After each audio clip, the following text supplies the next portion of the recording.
Hello everyone. In today's class, I'm going to start chapter number 5, acid, bases and salt. In this chapter, we take a topic acid rain. Our topic is acid rain. What is acid rain? Acid rain mainly present in those region where present a heavy pollution. जहाँ पर क्या present होता है? Heavy pollution, gases like carbon dioxide, nitrogen dioxide, sulfur dioxide are released in the atmosphere, and rainwater dissolve these gases and form carbonic acid, nitric acid and sulfuric acid respectively. Thus rainwater become acidic and is called a acid rain. इसको क्या बोलते हैं हम? acid rain. अब क्या बोल रहा है कि आप बहुत familiar word लग रहा है ना अपने को acid rain. Have you ever heard about damaging effect of? आपने कभी सुना है कि एसिड रेन से ये हुआ वो हुआ, कुछ कभी सुना होगा? At the name indicate the rain containing excess of acid is called a acidic rain. अब एसिड रेन का जो नेम है उसी से ही हमें पता पड़ रहा है कि क्या किस चीज की रेन है, एसिड की रेन है. तो नाम से ही इसकी डिफाइन क्लियर हो रही है कि जो रेन है उसमें क्या मिक्स होगा बेटा? एसिड मिक्स होगा. Where do these acids come from? ये इस तरीके से ये एसिड्स कहाँ से आता है? जैसे कि मैंने अभी आपको डिफाइन में बताया कि ये वहां पर प्रेजेंट होगा जहाँ पर पॉल्यूशन बहुत ज्यादा होता है और वहां पर ये जो हार्मफुल गैसेस हैं, carbon dioxide, sulphur dioxide, nitrogen dioxide, ये सब गैसेस वहाँ एनवायरमेंट में रहती हैं जो रिलीज कर दी जाती है एनवायरमेंट में, और ये एनवायरमेंट में मिक्स होकर रेन के साथ मिक्स होकर नीचे रेन ड्रॉप्स की फॉर्म में नीचे की तरफ आती हैं. और ये carbon dioxide, sulphur dioxide, nitrogen dioxide आपस में रिएक्ट कर कर क्या बनाते बेटा? Carbonic acid, sulphuric acid and nitric acid बनाते हैं. ठीक है. Acid rain cause damage to building. Acid rain जो होती है बिल्डिंग्स को डैमेज करती है, हिस्टोरिकल मॉन्यूमेंट्स को डैमेज करती है, प्लांट एंड एनिमल्स को. देखिए बिल्डिंग्स होगी और हिस्टोरिकल मॉन्यूमेंट्स को क्यों? क्योंकि जैसे आपने ताजमहल का सुना होगा कि वो मार्बल का बना हुआ है, उसका धीरे धीरे कलर कैसा हो रहा है? येलो इन कलर हो रहा है. वो किस वजह से हो रहा है? इसी एसिड रेन के कारण हो रहा है. क्योंकि वहां पर जहाँ पर ताजमहल है वहां बहुत सारी फैक्ट्रीज हैं आसपास, तो इतना पॉल्यूशन वहां पर रहता है कि जिसके कारण ये सिचुएशन है. तो हमारे हिस्टोरिकल मॉन्यूमेंट्स जो हैं वो खराब हो रहे हैं. प्लांट्स कैसे? एसिड प्लांट पे या पानी के साथ में जाएगा तो जो एक्वेटिक प्लांट और एनिमल्स हैं वो क्या होंगे? डेड होंगे. तो ये उनको भी क्या करती है? इफेक्ट करती है. अब इसको रोकने के लिए हमें क्या करना पड़ेगा? हमें पॉल्यूशन क्या करना पड़ेगा? कम करना पड़ेगा. ओके. तो ये था एक शॉर्ट एसिड रेन. इसके अंदर शॉर्ट क्वेश्चन आपसे इस तरीके से पूछा जा सकता है कि एनवायरनमेंट में ऐसी कौन सी गैसेस हैं जिनके कारण है ना एसिड रेन होती है. तो उसमें हमें क्या क्या आंसर देना है? Carbon dioxide, sulphur dioxide and nitrogen dioxide. और वो मिलकर क्या ऐसा बना देते हैं जिससे ये मॉन्यूमेंट्स और ये सब चीजें खराब हो रही हैं. तब आपका आंसर आना चाहिए carbonic acid, sulphuric acid and nitric acid. Clear है? क्या हार्मफुल इफेक्ट हैं एसिड रेन के? देन योर आंसर इज जो हमारे बिल्डिंग मॉन्यूमेंट्स हैं ये डैमेज हो रहे हैं, प्लांट एंड एनिमल किल हो रहे हैं, ठीक है, उनकी डेथ हो रही है. तो ये सब उसके क्या है? हार्मफुल कॉज है. Clear? Okay. Today next topic is neutralization. What is neutralization? Started. ठीक है. What is neutralization? देखिए कह रहे हैं कि we have learned that acids turn blue litmus to red. हमने पहले रीड कर लिया है कि एसिड टर्न कर रहा है ब्लू लिटमस को रेड में. ओके. नेक्स्ट हमने रीड किया कि जो बेसिस हैं वो किसको टर्न कर रहे हैं? वो रेड लिटमस को टर्न कर रहे हैं किसके अंदर? ब्लू लिटमस पेपर में. ठीक है. Let us see what happen when an acid mixed with a base. अब हम देखेंगे कि जब हम एसिड के अंदर बेस को मिक्स कर दें तब क्या चीज होती है ना. We are going to use an indicator you have not used so far. It is called a phenolphthalein. हाँ, अब हम एक इंडिकेटर को यूज कर रहे हैं जो क्या है बेटा? जो अपन ने पहले यूज नहीं किया, अब इसको इंट्रोड्यूस कर रहे हैं. This is a what is the name of this indicator? phenolphthalein. क्या है? क्या वर्ड है बेटा? phenolphthalein. क्लियर? चलिए. phenolphthalein के अंदर देखिए एक सिंपल है, मैं आपको थोड़ा रेंडमली बता देती हूँ ताकि आपके पूरा डिस्क्रिप्शन और क्लियर हो जाए. फर्स्ट देखिए जो हमारा ये इंडिकेटर है, हमने इंडिकेटर पढ़े थे. Indicators are two types. Indicators कितने टाइप के होते हैं? Two. First is natural and second is synthetic artificial कुछ भी बोल सकते हैं इनको ना। तो हमने 3 जो इंडिकेटर्स थे जो नेचुरली एनवायरनमेंट से या we get from plant and animals या एनवायरनमेंट से हमें मिल रहे थे, उन्हें हमने नेचुरल इंडिकेटर बोला था, ठीक है। जिसमें से फर्स्ट लिटमस था, second turmeric, third China rose. जो फिनोफ्थलीन है वो एग्जांपल है आर्टिफिशियल या सिंथेटिक इंडिकेटर का, फर्स्ट थिंग दिस, ठीक है। और एक ही सिंथेटिक इंडिकेटर है हमारे कोर्स में, तो हम उसके बारे में रीड करते हैं। अब फिनोफ्थलीन खुद का कलर जो फिनोफ्थलीन का होता है बेटा, क्या होता है, ये कलरलेस होता है, इसका कोई भी कलर नहीं होता, ठीक है। कैसा होता है, कलरलेस होता है, ओके। सेकेंड थिंग हमें क्या ध्यान में रखनी है, जब फिनोफ्थलीन को एसिड के अंदर मिक्स करते हैं तो इट रिमेन, ये देखिए यहाँ पर लिखा हुआ है, इट रिमेन कलरलेस। वो कैसा रहेगा, कलरलेस ही रहेगा, उसके अंदर कोई भी चेंज नहीं आएगा, ओके।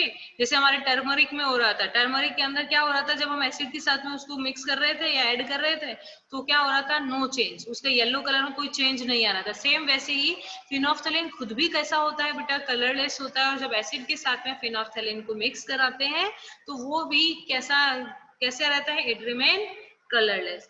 लेकिन जब हम इस एसिड के अंदर बेस को ऐड करते हैं तो ये जो कलरलेस सॉल्यूशन है, आपको क्या कौन सा कलर दिखाई दे रहा है स्क्रीन पे, आपको कलर दिखाई दे रहा है, कैसा कलर है, पिंक कलर। तो जब हम इस कलरलेस सॉल्यूशन यानी फिनोफ्थलीन के अंदर हम कुछ बेस को ऐड करते हैं तो इसका कलर किस में चेंज हो जाता है बेटा, पिंक कलर में चेंज हो जाता है। एसिड के साथ रिमेन अनचेंज, वैसा ही रहेगा, कलरलेस ही रहता है, और लेकिन बेस के साथ में मिलकर ये पिंक कलर रिप्रेजेंट करता है। लेकिन हमें इसके अंदर न्यूट्रलाइजेशन रिएक्शन भी समझनी है, उसको समझने के लिए हमें पूरी एक्टिविटी पढ़नी पड़ेगी।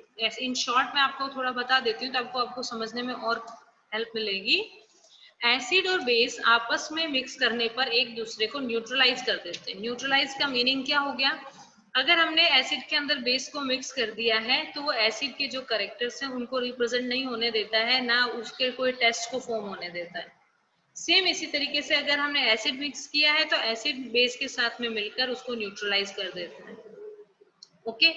तो ये न्यूट्रल सॉल्यूशन होता है, कोई भी टेस्ट इससे पॉसिबल नहीं होगा। ये एक दूसरे को, एसिड और बेस आपस में रिएक्ट करके एक दूसरे को न्यूट्रलाइज करते हैं और टू न्यू सब्सटेंस बनाते हैं। कौन से टू न्यू सब्सटेंस बनाते हैं, सॉल्ट एंड वाटर। कौन कौन से, सॉल्ट एंड वाटर बनाते हैं, ठीक है। तो ये न्यूट्रलाइजेशन रिएक्शन है, okay. We start reading. To be demonstrated by teacher in the class, will 1/4 of test tube, हमने 1/4 टेस्ट ट्यूब ली with dilute हाइड्रोक्लोरिक एसिड। इसके अंदर हमने hydrochloric acid means acid fill कर लिया। नोट डाउन इट्स कलर, इसका colour कैसा है हमने नोट कर लिया। Note down the colour, note down the colour of phenolphthalein solution also, आपने फिनोफ्थलीन सॉल्यूशन का भी कलर नोट डाउन कर लिया। Add 2 and 3 drops of the indicator to the acid. Now shake the test tube gently. अब उसमें 2 और 3 drops हम क्या करेंगे, एसिड के फिनोफ्थलीन इंडिकेटर के ऐड करेंगे और उसको अच्छे से शेक करेंगे और फिर ऑब्जर्व करेंगे कि उसके कलर में कोई चेंज आता है। Do you observe any change in colour of the acid, कोई चेंज कलर, उसका जो एसिड का जो भी कलर है वो चेंज होगा या नहीं होगा। अपन ने पहले बात कर ली है कि उसका कोई चेंज कलर नहीं होगा, रिमेन कलरलेस ही रहेगा, ठीक है। Add to acidic solution a drop of sodium hydroxide solution by a dropper. अब हमारे पास में जो ये एसिडिक सॉल्यूशन है उसके अंदर हमने क्या किया, धीरे धीरे सोडियम हाइड्रोक्साइड को ड्रॉपर की हेल्प से उसके अंदर क्या करेंगे, मिलाते रहेंगे यानी स्टिर करते रहेंगे और ट्यूब को जेंटली मूव करते रहेंगे, ठीक है। Is there any change in the colour of the solution, हम देख ऑब्जर्व करेंगे क्या उस सॉल्यूशन के अंदर कुछ चेंज हुआ है। कंटिन्यू, जब तक सॉल्यूशन के कलर में चेंज नहीं आ रहा अपन कंटिन्यू क्या करते रहेंगे, थोड़ा थोड़ा थोड़ा उसमें सोडियम हाइड्रोक्साइड सॉल्यूशन ऐड करते रहेंगे, ठीक है। तो continue adding the sodium hydroxide solution drop by drop while steering the pink colour just appear, और धीरे धीरे उसको मिक्स करते रहेंगे, जब तक मिक्स करेंगे जब तक पिंक कलर अपीयर नहीं हो जाता। Now add 1 drop of dye, अब जैसे ही पिंक कलर आ गया यानी कि सॉल्यूशन कैसा हो गया, एसिडिक की जगह पर, तो इसमें हमने सोडियम हाइड्रोक्साइड मिक्स करते जा रहे हैं, तो अब वो सॉल्यूशन कैसा हो गया है बेटा, सोडियम हाइड्रोक्साइड वाला सॉल्यूशन जिसमें ऐड करें वो हो गया बेस। क्लियर है, तो पिंक कलर शो करना स्टार्ट हो गया। लास्ट ड्रॉप पे हमने स्टॉप कर दिया, अब ऐड करना।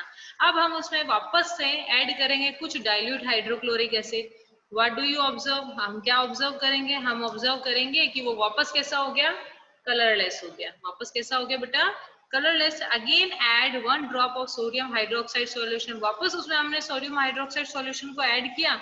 Is there any change in colour, बताइए चेंज होगा कलर, यस होगा। The solution again become an pink in colour, जो सॉल्यूशन है वापस कैसा कलर हो गया उसका, pink. It is evident that when the solution is basic, जब सॉल्यूशन बेसिक होता है तो phenolphthalein give a pink colour. On the other hand when the solution is acidic it remain colourless, ये वापस क्या हो जाता है, कलरलेस होता है। I think it's clear. When an acidic solution is mixed with a basic solution, जब acidic solution को हम basic solution के साथ में mix करते हैं तो both the solution neutralize the effect of each other, दोनों solution अपने अपने जो भी effect है एक दूसरे के effect को neutralize कर देते हैं। When an acid solution and a base solution are mixed in suitable amount, मतलब दोनों की एक proper amount को आपस में mix करते हैं, both the acidic nature of the acid and the basic nature of the base are destroyed, जो उनका chemical property थी ना, जो भी केमिकल प्रॉपर्टी थी क्या, बेसिस सब्सटेंस की बेसिक और एसिड सब्सटेंसेस की एसिडिक, दोनों क्या हो जाती हैं, न्यूट्रलाइज हो जाती हैं या डिस्ट्रॉय हो जाती हैं। The resulting solution is neither acidic, अब दोनों को मिक्स करने पर जो सॉल्यूशन हमारे पास में ऑब्टेन होगा, हमें मिलेगा, वो कौन सा होगा, नीदर एसिडिक, ना तो एसिडिक होगा नॉर बेसिक, और ना बेसिक होगा।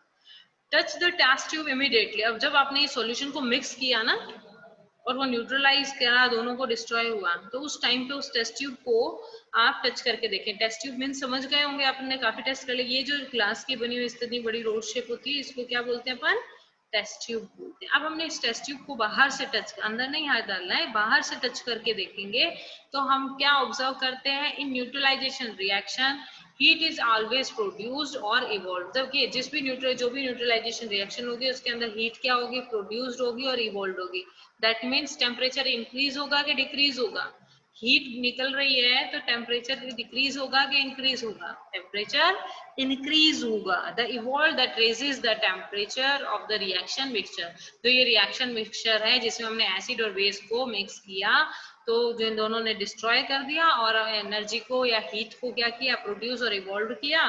तो ऐसे ही चीज को हम क्या मिक्सचर को टच करते हैं तो टेम्परेचर क्या होता है, रेज होता है। In neutralization reaction a new substance is form, neutralization reaction जो है उसके अंदर एक न्यू सब्सटेंस फॉर्म होता है, दिस इज अ सॉल्ट, क्या न्यू सॉल्यूशन है, सॉल्ट। सॉल्ट में B acidic, basic, neutral in nature, जो सॉल्ट होते हैं एसिडिक भी हो सकते हैं, बेसिक भी हो सकते हैं, न्यूट्रल इन टेस्ट हो सकते हैं, नेचर हो सकते हैं। सॉल्ट में सिर्फ नमक को नहीं काउंट करते बेटा, बहुत सारी चीजें जैसे कैल्शियम हाइड्रोक्साइड है, ये भी सॉल्ट है ना, ऐसे बेस सॉरी सॉल्ट है लेकिन बेस वाला सॉल्ट है ना, तो ये चीजें होती है बेटा। Thus neutralization can be defined as follow, तो न्यूट्रलाइजेशन की एक प्रॉपर डेफिनेशन अगर आपसे पूछी जाए तो क्या होगी, है ना, what is the neutralization reaction, okay, the reaction between an acid and a base, the reaction between an acid and a base is known as a neutralization. Salt and water are produced in the process with the evolution of heat. आप खुद भी read करके देखो इसको कि आपको neutralisation reaction समझ में आ रही है नहीं आ रही। The reaction between an acid and a base is known as a neutralization.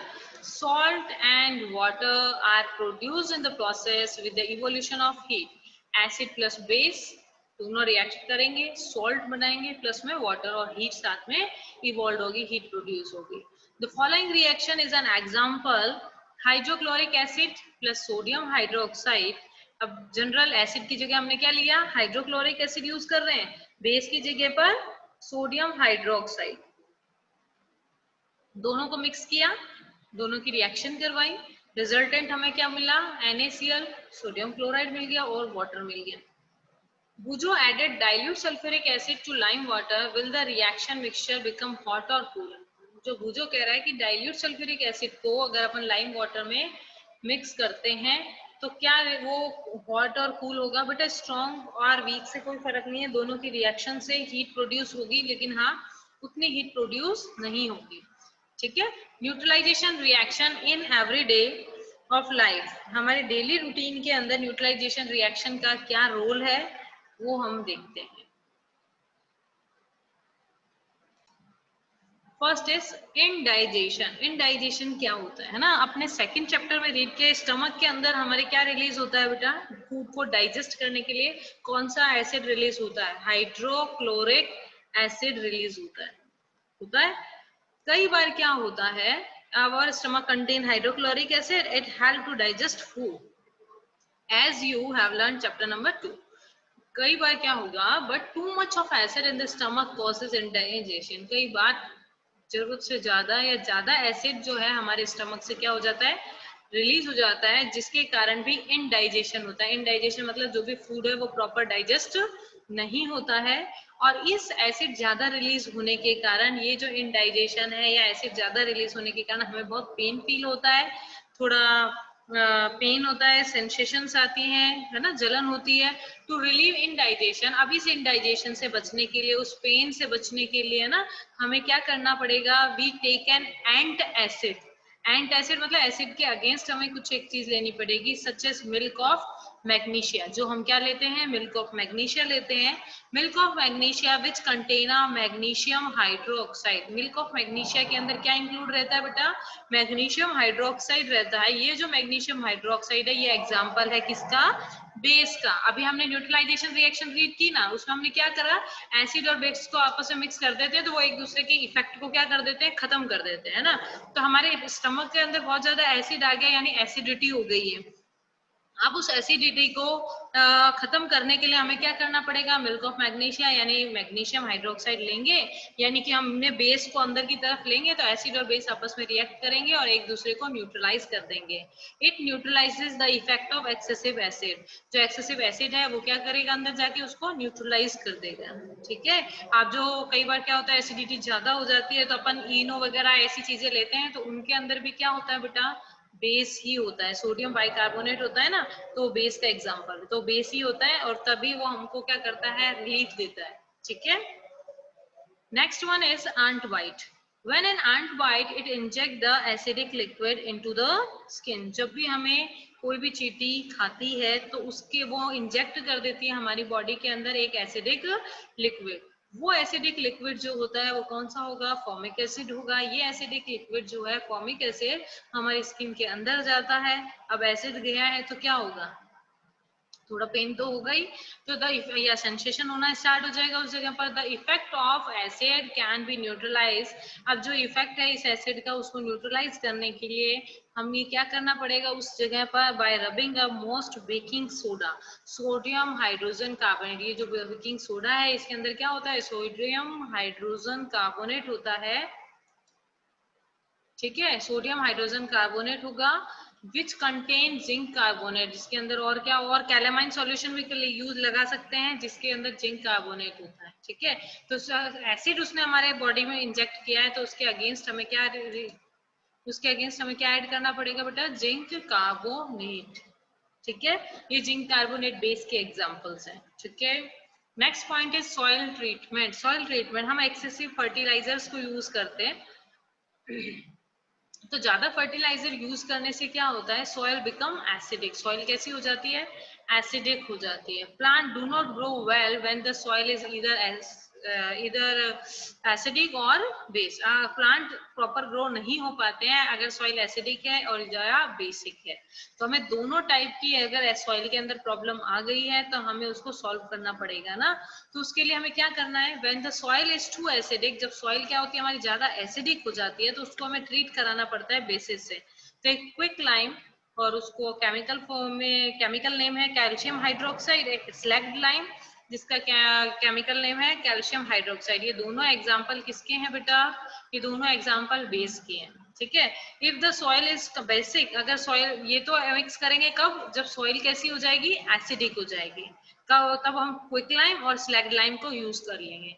May be if the soil is basic, कई बार कुछ सॉल्यूशन बेसिक भी होते हैं जिसके कारण हमारी सॉइल कैसी हो जाए, बेसिक ज्यादा हो जाए, तब हमें क्या करना पड़ेगा, organic matter is added to. जो ऑर्गेनिक मैटर है यानी कंपोस्ट जो होता है, जो काउडंग वगैरह जो हो गया, इनको हम ऐड कर देंगे क्योंकि organic matter releases acid. Organic matter जो होता है वो खुद क्या करता है, एसिड्स को रिलीज करता है, which neutralize the basic nature of the solution. जो सॉइल का जो बेसिक नेचर है उसको क्या कर दिया, न्यूट्रलाइज कर दिया। देखिए इसमें बेसिक प्रॉपर्टी वही सेम चीज यूज हो रही है, भाई एसिड है उसको उस पर हमने बेस अप्लाई कर दिया, वो दोनों ने एक दूसरे के इफेक्ट को क्या कर दिया, डिस्ट्रॉय कर दिया, ठीक है, और हमें उस चीज से रिलीफ मिल गया।